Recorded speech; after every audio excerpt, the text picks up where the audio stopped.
There is nothing wrong with your internet. Do not attempt to adjust your settings. We are controlling the podcast. We control the squealing and the screams. We can make your heart flutter, your eyes blur from tears, or sharpen your mind to crystal clarity. For the next hour, sit back. We are in control of what you hear. We repeat, there is nothing wrong with your settings. You are about to experience the awe and mystery known as the female mind. You are now entering the Fangirl Zone.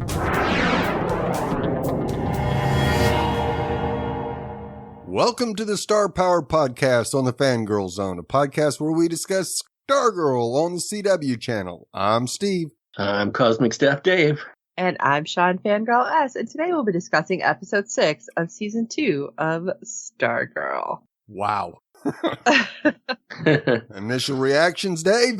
We're not rating, but if we were, I would give it 4 out of 5 toaster-wielding mics.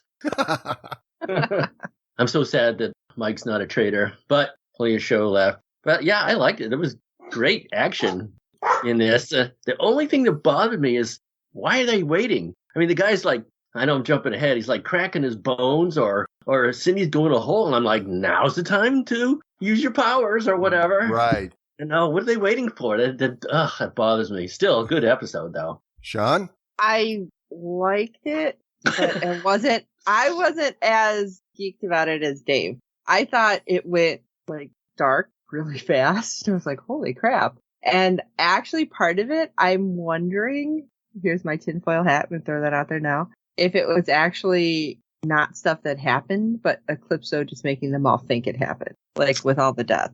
So I'm just kind of wondering, but it was interesting with some of the fight sequences. I was just like, huh, what's going on here? There was a lot of questions, which is why I wasn't quite for sure. Deep. Yeah, where'd you get that power, Artemis? Yeah, thank you. Where'd that come from? Fighting with Our Man? Come on. Yeah, that shouldn't have been even close. Not even close. I know, he was fighting with Grundy. Yeah. Yeah, and bombs all of a sudden? I'm like, what? What is happening? I know. There was some inconsistencies in it. Okay, see, that's why I said I wasn't quite as geeked, because I was like, hold on, questions. How long is this supposed to have been when the ISA starts taking form? Because Isaac suddenly knows how to play. And now there isn't one? Yeah. Yeah, so it's just like, yeah, a lot of head scratching went on, but I enjoyed it for what it was. Okay. Well, speaking of where did that come from, man, we saw moves from Yolanda and Courtney that we've never seen before. Yeah. And we never see them training, so it's like, how the hell did you come up with that? Oh my God, you guys, same you think wavelength, they swear. Think of the slow glide. Was that supposed to be in slow motion? I think so. When Courtney was on the staff, yeah. Yeah, okay. Yeah, I thought that was weird. I'm like, what's the butt shot? Butt shot. Well, it was. Butt shoe shot. It's like, I'm going to show you slow-mo from this angle. It's like, really? Yeah, and I guess I was a little disappointed as well that Cindy didn't want Mike to be part of the ISA. He was just going to be bait. Yeah, that's too bad. See, that mural makes no sense now either. Right. Well, it's just her imagination of you're talking about the portrait, the ISA portrait. Yeah. Yeah, they did have, the only thing I get redeemable about that is they were holding on to him because he was bait. Yeah. Okay, yeah. Doom had his hands on him. And there was always I forget about that because you guys mentioned that. Yep. But you had to love Cindy's conversation with Courtney just being all, I'm going to hurt you so bad. Yeah. She said that before. Yeah, she has. I wonder where it comes from sometimes, like, based on what? You don't even like your dad. No. You didn't like your mom, both of them. Yeah, and all of a sudden it's all Courtney's fault. And it's like, yeah, what? Well, I appreciate they actually moved the ball downfield. Right. But then, there was quite a few fumbles and inconsistencies. They got to study their playbook. And how many episodes left? 7. Well, we're right at that. Yeah, where are we going now? Exactly. That's just a little strange to say the least. Yeah. I don't know what they're going to do. All right, I don't want to jump ahead any further, too, because even the end was a little inconsistent. Like, well, okay, never mind. I'm not going to ask. We'll save it for the end. But this was episode 6, Summer School, chapter 6. Cindy and her new team make their move against the JSA, or I should say the ISA, leading to an epic showdown. Yeah. You want to get us started there, Sean?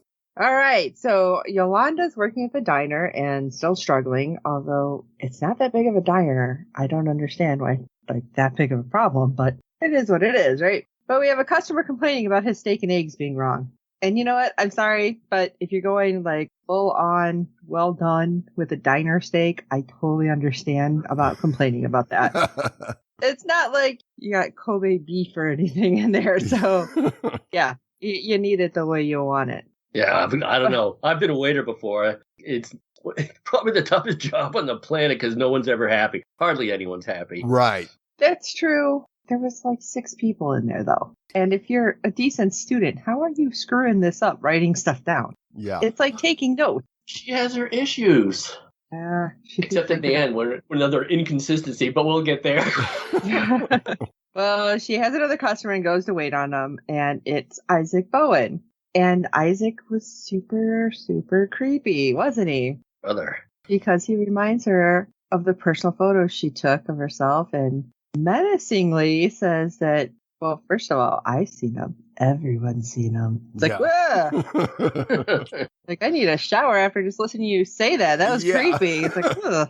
But then he goes on to say that he knows what she and her friends did to his parents, his mom and dad, which, first of all, Dad has never been in the picture for, like, the first season, right? Like, or am I missing something? I didn't know him as an affectionate son anyway. Right. Right. I mean, he storms out, but I just don't understand why he threw in his dad's name because I thought his dad was supposed to have been dead for a while. Yeah. Well, he just got that from Cindy. Her motivation. Yeah. Coach oh, Cindy. So maybe he's just, like, talking about the JSA in general? Right. Yeah. Oh, like first generation, second gen, that kind of thing. Yeah. That makes sense. And then we cut to the American Dream, which at first I'm like, why is there a picture there of Icicle? And it took me a minute to realize where she was. And I'm like, oh, that makes more sense. But that was weird because Beth is sitting there looking scared out of her mind, you know, in front of the portrait of Jordan. I'm like, okay, are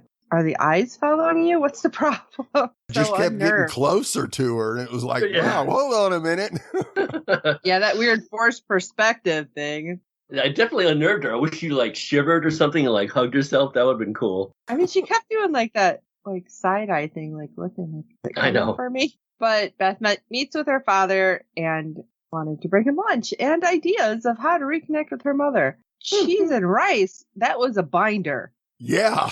Like that. I wonder when she had time to put that together. Yeah, right. Has she been doing this for a while? But seriously, that binder is bigger than the process binder I have for work. Yeah. All right. So I'm looking at that going, oh my gosh, maybe she needs to organize my job so this like makes life easier. But that was crazy. And of course, Dad like kind of dismisses it and he's busy at work. And she kind of snapped, which surprised me, saying that you guys are prioritizing work over the family. And he's like, no, we'll talk more when I get home. I promised your mom I wouldn't talk to you without her. And I still feel like this is really going to go sideways with Beth and the family. And it's really kind of freaking me out. Like a lot of people online were saying, oh my God, neither parent's going to want her. You know, they'll be like, no, you have custody. No, you can have custody. Right. And I'm just thinking that is just stuck in my head. And I'm thinking this is going to totally break her if something like that happens. Oh, don't worry. The Kroc family will adopt her when they move next to. Oh my God. Pat and Barb. Right. Speaking of the Crocs, as she leaves, she goes outside to call Rick. And who is there? Artemis Kroc throwing baseballs at her. And I love you're still afraid of the ball? Hell yeah, baseball hurt. Yeah. Okay, especially with the arm she's got on her. Right? It's not like she's throwing mush balls, which is a thing in Chicago. You'd have to check that 16-inch softball. But that shit hurts too. I'm just saying. But anyway, she threw 2 or 3 of them. I can't remember. But she's blaming Beth and her friends for her parents going to prison, which she's not exactly wrong. No. But hello, your parents did this stuff and they admitted to you what's going on. So seeing how so far our first two people have been kind of changed from the Black Diamond, I'm really wondering if that's why everything was all crazy later and what this means essentially for Blue Valley. Like, I'm worried about everything and everyone. Right. And I'm going to be curious to see the next time we see Beth with her phone, if it's still just as shattered as it was when she picked it up off the ground after Artemis fastballed it. Well, she might have gone to one of the you break, I fix kind of things. So I get it done quick. I'm sure we didn't see Mom, so she's probably down there buying her a new phone. That's what parents do. They break up, they buy them whatever they want. Here's a new phone for you. Yeah. Oh my, here's a car. It's like, wait, what? Yeah. So we go to the school where Courtney and Pat are looking through the mess left from the Eclipso attack. Pat explains that the portraits of Brainwave and Solomon Grundy weren't really there and that the Eclipso made them all see them. Cameron comes in worried about the art teacher, and he's shaken, wondering why bad things keep happening to good people in Blue Valley when Pat finds a painting of Cindy Berman holding the Black Diamond. It was all pretty ominous, wasn't it? He was acting weird. Yes. He was. He definitely was. And I felt bad, especially when he's like, why do good things keep happening? I'm like, oh, this doesn't bode well for Courtney. No. Like, it's going to turn. Although, I have to say, for an art room, the way it ended up, even though it was kind of messed up, I thought that was kind of a cool art room look. Yeah, we should keep this. And Cameron lets them know that Cindy was there the day before, wanting to talk about his dad. He says it was weird, and Pat pulls Courtney away so they can go after Cindy.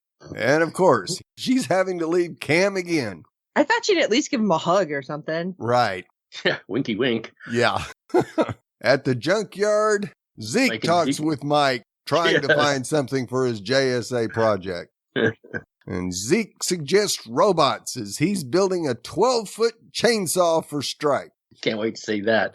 Yeah, that should be something else. Going to be close to the height of Stripe, cheese and rice. Yes. I mean, going for like giant Gundam kind of robots. We're going to put the bunch together because I don't know how they're going to hold something that big. Right. So Mike sets out to look for something he can build. And he finds this, 3-foot drill bit? Yeah. What the? That at least is a better size. I mean, Yeah. Come on. 12-foot chainsaw. And of course, he gets confronted by Cindy. She says she wants his help and tells him about her Injustice Unlimited team, not for membership, but for him to be bait for his sister. Great. Yeah. Said that's not what it was supposed to turn out. So at the pit stop, Pat goes to get Stripe, but is met by Isaac, who attacks him with his violin playing, and Artemis, who physically attacks him. Okay, I wasn't sure how good he was playing, because when Pat was covering his ears, it's like, is it just bad music? Or is it supposed to be painful at first? Yeah, I think that was supposed to be painful, but then when he kept doing it, it wasn't just pain. He was starting to force him around. It was like, wow, that's something new we haven't seen with the violin, is that it can blow people around. Yeah, I thought it was they were able to control people, like make them do what they wanted. Yeah. Maybe it just depends on the user. Yeah, guess so. Or Cindy souped up the violin somehow. Another leap. Yeah, and the pair severely beat him, and boy, did they ever. Yeah. But Artemis won't let Isaac kill him because he's her father's friend. What? Okay. That threw me off. Yeah. I was like, you just pulled him over a rail, let him fall on a table, but no. Broken his neck. Right. It's like, I can make sure he's paralyzed, but don't kill him. Right. Yeah. He needs a panic button. Yes. Just for Stripe, get sucked inside him or let at least Stripe go through some defensive mode to protect him. Yep. Get on that, Zeke. Exactly. Because they end up just trashing the hell out of Stripe. I mean, they basically ripped its guts out. Yeah. Leave the head on the table. That was weird. Yeah. Well, poor old Pat ends up in the hospital with a severe concussion. and no one can reach Mike. Courtney blames herself for not having been there to protect Pat. That was a little weird. Let's split up. Well, whatever. The rest of the team tries to make sense of what happened, realize that Isaac and Artemis are working together and that Cindy is behind the new ISA. Courtney feels and Barbara are letting her know that Cindy is also behind Eclipso. Poor Barbara, she didn't have anything to do but be emotional. Yeah. I know, sitting by bedsides or looking out windows. Courtney gets a call from Mike, but it's not Mike. It's Cindy, and she tells Courtney she wants to hurt her and everyone she cares about, slowly and systematically. Cindy tells Courtney to go meet her at the cafeteria in 1 hour, or Mike dies. Yeah, this was a grim episode at times. Yeah. Eclipse will tell Cindy to leave Courtney for last, the final soul for him to swallow. Barbara tells Courtney to go be Stargirl and kick Cindy's ass, which I saw a lot of complaints about. What kind of mother would send their kid into harm's way? Awfully confident there. What do you got, money in Vegas on her or something? Right. Yeah, when she's like, go do it. It's like, what? Dang, okay. Who are you? It's like so much for protecting her. Yeah. Think they'll give Barb some powers? I mean, everyone else seems to have them. Hyped up powers, too. Well, I mean, you guys were saying about the theory that she could be Shade's daughter, so why not? Yeah. Oh, I have a tinfoil hat theory about that, but we'll get there. Uh-oh. Not a biggie. Well, we're coming up to the big ISA versus JSA. Sunday.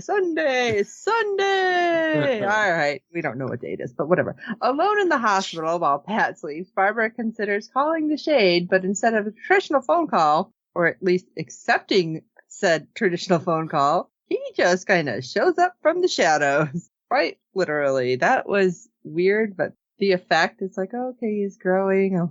All I kept thinking was, oh my gosh, I can't remember that one creepy superhero that I think Alec Baldwin played. The Shadow? Yeah, that's it. That would make sense. Right. But how it would like come up like that. It's like, Yeah, I always think of him too. Yeah. Barbara fills him in on things, even though he was very like, so why does this affect me at all? Like, totally blasé about it until she fills in the part that, yeah, the girl who took my son who might kill him and Courtney went to go fight, she has the black diamond. It's like, ho, ho, ho, really? A little scratch of the chin. Yeah, exactly. It's like, oh, well, this changes everything, doesn't it? Yeah. Well, the JSA are good guys. I'm starting to have a question mark because the way things are playing out. They show up at the school cafeteria. It's dark outside. So, I can let that go because time changes. It gets dark earlier. But why is the school cafeteria open? I know, they're walking in and out of school all the time. Yeah, thank you. And here's something I am saying right now, which we'll get to later. But the cafeteria doors looks like you're coming in from outside, right? Right. Because at the end of the episode, that didn't seem to be how it was. Right. Inconsistent. But anyway, as the JSA shows up, we find Artemis, Isaac, and Cindy, with the exception of Isaac, all in new costumes, right? So interesting. And I love and you call us losers. Right. Yeah. Oh God, Cindy, stop. And they just all look so angry. And again, I think you were right. I mean, Cindy using the black diamond on them, but maybe it's Cindy pouring her hate and anger into the world and it's just affecting them a lot. But we see some interesting barbs fly before the fights start. And this is where we were talking about things just seeming completely inconsistent. Because Artemis and Isaac don't exactly seem to be up to the same speed as the JSA, but that changed pretty fast. Yep. And of course, Cindy and Stargirl are going to go head to head because who else would fight her? Yeah. But Beth is really at a disadvantage here. Yes. But she does manage to use the goggles to locate Mike, who is in fact not dead, which we thought because Cindy was kind of being a biatch. But he was instead tied up in the cooler. And I'm sorry, Mike, really smart Alec? About time. It's like, what? Dude, seriously? Do you know what's going on out there? Come on. That's pretty classic, though. How many times have you seen that in comics and shows like that? Thank you, today. Yeah, Beth definitely was no match for Artemis. No. Artemis was like, you and me. It's like, really? Are we taking a math test? I mean, what's going on here? Because I don't think it's going to work out sports-wise. Not at all. So eventually our man manages to stop Artemis by sticking her to the wall with a baseball bat, and Wildcat breaks Isaac's violin. I love it. Yolanda's going, I don't want to hurt you. I know, stay down. Yeah. That was a great bathroom fight, though. Oh, yeah. How the hell is she getting back up from that bathroom fight? How does she not have a concussion? I don't know. First the sink and then the urinal. Come on. All those doors. Yeah. Puck. Yeah, with that too, I'm like, seriously. Uh-huh. And then it looked like she was using a Nerf gun earlier. Those arrows were just like bounced off of our man. Right. Come on. And Mike actually gets a shot in on Cindy and gets her off of Courtney. And for the moment, the JSA has the upper hand. Oh, I just thought of what he should have said. You're toast. Cindy then busts out the Black Diamond and starts to summon Eclipso. But out of the shadows, the Shade shows up right then and gets between Cindy and the JSA. The Shade cautions Cindy that she has no idea what she's dealing with and demands she hands it over. Yeah, Really? This Monopoly man You're kind of talking attire. to teenagers. They are not going to listen to you. You should have just snatched the damn thing. Maybe he can't. Maybe it's like with the Mandalorian Black Saber kind of thing. Right. I think the smoke monster on the Lost Island was tougher than him. Yeah.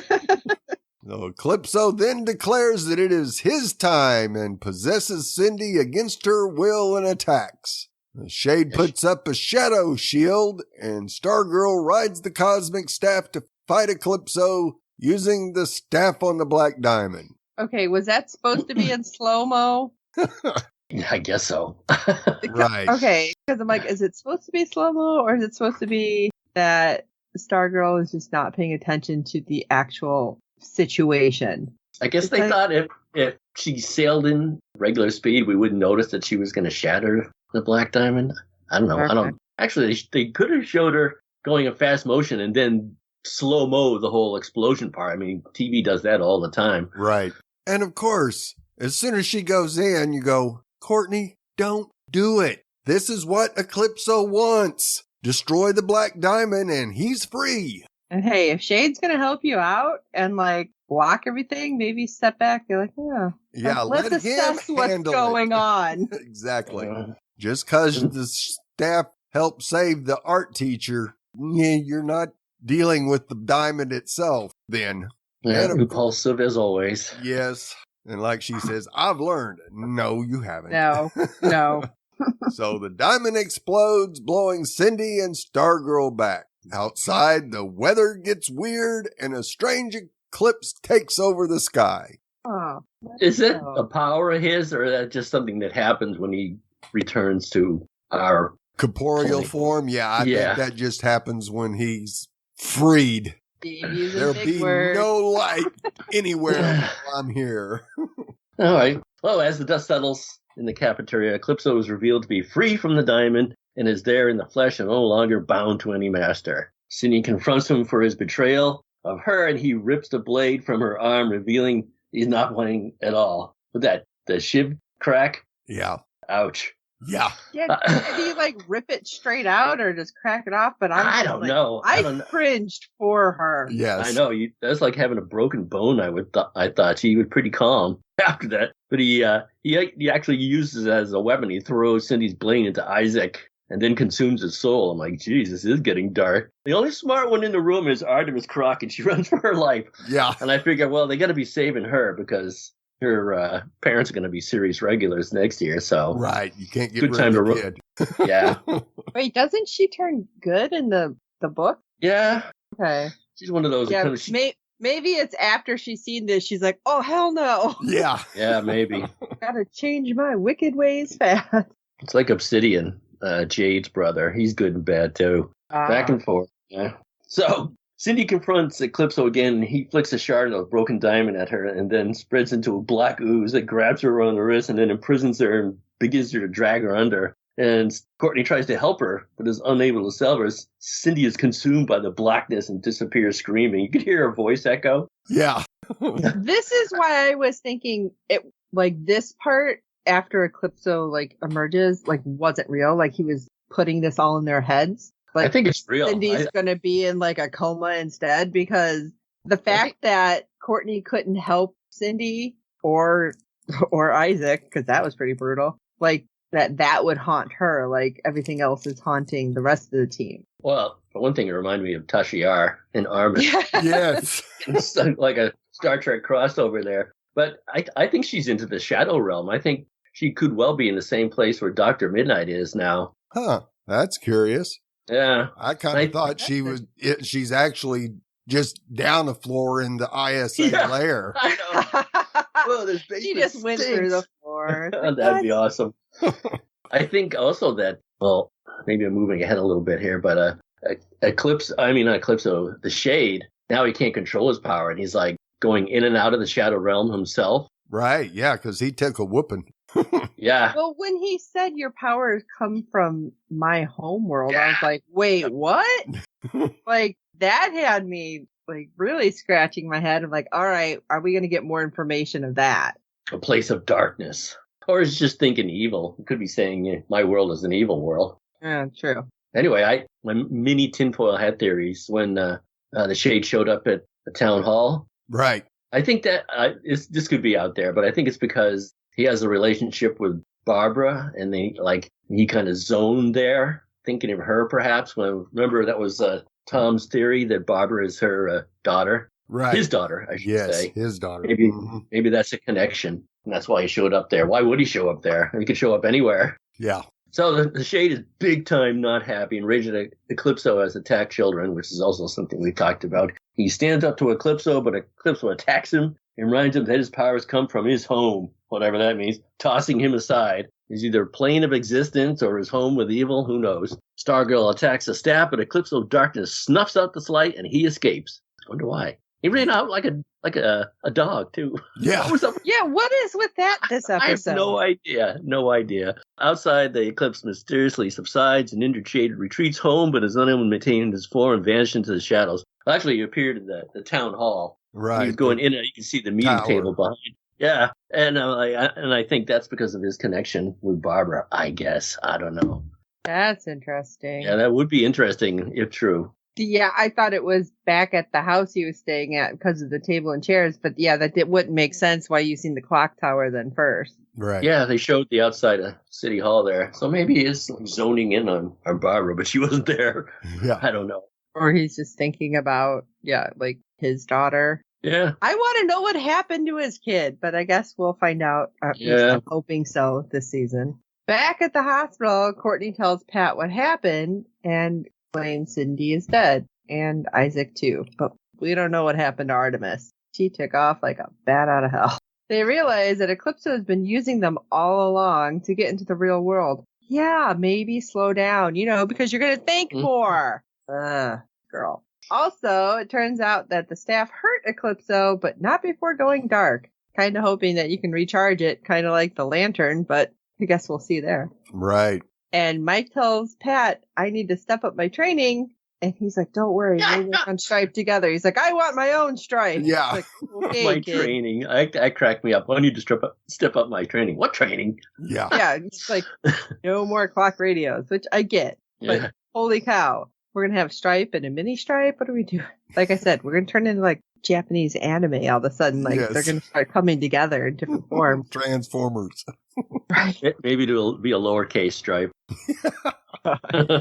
Stripe C. It's going to be Stripe and Stripe C Junior. What? Back at the pit stop, we have the rest of the team trying to recover from what went down. Why weren't they all together? I don't know. That was weird too. Yeah. Well, I guess they could only let family in Pat's hospital room, so the rest of the crew had to go to the pit stop. Okay. Well, hello. I think somebody could have gone to the hospital with a fractured rib. Right. Yeah. But they're trying to figure out what's going on, and they all looked a little freaked out, especially when they were talking about what happened to Isaac. Yeah. And on the streets of Blue Valley, Eclipso is moving in the shadows and transforming himself as he's like lurching along, and then all of a sudden he stands up straight, and then next thing you know, he's a creepy little boy from the season opener. Walking down the street, in the middle of the street, because apparently nobody's out at whatever clock this is. Right. And laughing evilly, because I've always said little kids in these kind of shows are always evil anyway, and this was super creepy. And who the heck's gonna ever believe you're a little kid? Because you are weird as hell. Where are your parents, kid? Yeah. And is he going to feed on kids his age like he did McNider's daughter? He's a top tier evil superhero. In the comics, I don't know why he has to switch to a little kid unless he doesn't have it all together yet. Right. It's weird, though, because they showed Beth's dad, because he had seen the eclipse as he left the building. And we see Zeke, same thing. Yeah. And Barbara. It's like, okay, why are you only showing these three people? I don't know. And then when it comes down to this little kid, it's just like, all right, this worries me. Well, you also got to think that the way Eclipso looks, if anybody actually did see him in the town, they would be freaking out and calling the cops. And no, he would just kill the cops and suck their souls. Yeah. Cut out the little kid middleman, you know? Exactly. Did he have weird little, like, wings or something when he was Eclipso, or was that a cape? What was going on back there? When he was creeping around in the alley? Well, when he was first emerging into our realm. Right. I couldn't tell if that was supposed to be a weird cape or like... I think so. It's part of his hood because he got that hood thing. Yeah, I think so too. Yeah. Okay. Always looks like he's dressed in rags anyway. It's kind of strange. The only thing, last observation I have to make was about Yolanda. She said that Isaac didn't deserve to die, and she's always guilty about killing that other guy. Who'd she kill? Brainwave. Yeah, Brainwave. Yeah. And now, at the end, she says, you know who has to die? Eclipso. Yeah. Like, who are you, lady? Yeah. Well, she wants to kill Eclipso, but she doesn't feel bad, but she still feels bad about Brainwave, and I don't know. Is that an inconsistency to you guys, or is this just revenge talking? I was thinking... Oh, go ahead, Steve. Yeah, I think it's just revenge. Yeah. I was thinking because she's seen what happened up close and personal and how he is, like, really evil, killing kids, that she's moving her line. So she's like, all right, Isaac was, like, fighting and hurting, but we were basically one-on-one and we could deal with each other. Whereas Eclipso's like, very Mortal Kombat, I will suck your soul. It's like, Yeah, she's went from denial to anger. Yeah. This should be interesting how it all plays out, though, especially the previews for next week showing that she is back having some issues with brainwave in her brain. Yeah, I think they all will start having to deal with Eclipso's powers in their heads. Yeah. Why doesn't he just go back and beat him up? Yeah.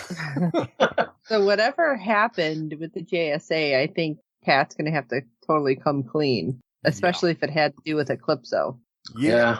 So what was your tinfoil hat, though, or was that it? Oh, that the shade kept bouncing in and out of the Shadow Realm. And he went to City Hall because that connection with Barbara from Tom's theory that she's the long-lost daughter or something. But I still hope they tie in the Green Lantern and Obsidian with this and the Shadow Realm and guys trapped there. Yep. I hope they have a plan because we're just about halfway through the season and things all of a sudden took a fast leap. Yep. Yeah. I will tell you, my husband was like, what happened to the Green Lantern kid? She just disappeared. How did she not know there was some evil in sight or something and come back to at least no fight Thunderbolt, too. Right. Yeah. Although Thunderbolt's going to take a little bit of a learning curve. Well, that's some of that off-screen training we never see. Right. Yeah. That's why Isaac suddenly can play the violin. It's right. Like, how long has this been? I thought it's been like 2 days. Well, we'd love to hear your thoughts on each and every episode this season. Our deadline for feedback is 6 p.m. Eastern every Friday during the season. You can send your feedback, be it email or audio, to contact us at fangirlzone.com. Please review and rate us on iTunes and any other platform you use for your podcast. With good ratings and reviews, it helps other fans of the show find us. Tell your friends we hope you're enjoying our podcast, and don't forget to check out the other great Fangirl Zone podcasts. There's so many that we have, much like the Mudhorn Clan cast. I wonder who you might hear there. But go ahead over to www.fangirlzone.com. You can check out our contacts page for all the ways to get a hold of us, to tweet with us, to just BS with us. Or mostly I want you guys to send in your crazy tinfoil hat theories to see if you can stump Cosmic Staff Dave at this point. So for this episode of the Star Power Podcast, I'm Steve. Are any of the kids in this town normal? I'm Sean Fangirl S. Huck it. Yeah. What, aside from my usual clip, but I wonder if this is going to bring Sylvester Pemberton back. Getting the Cosmic Staff back online. They got so many irons in the fire, then they just leave them. Anyway, this is Cosmic Staff Dave, and I've gone dark. That's my imitation of Cindy going down into a hole. Dark.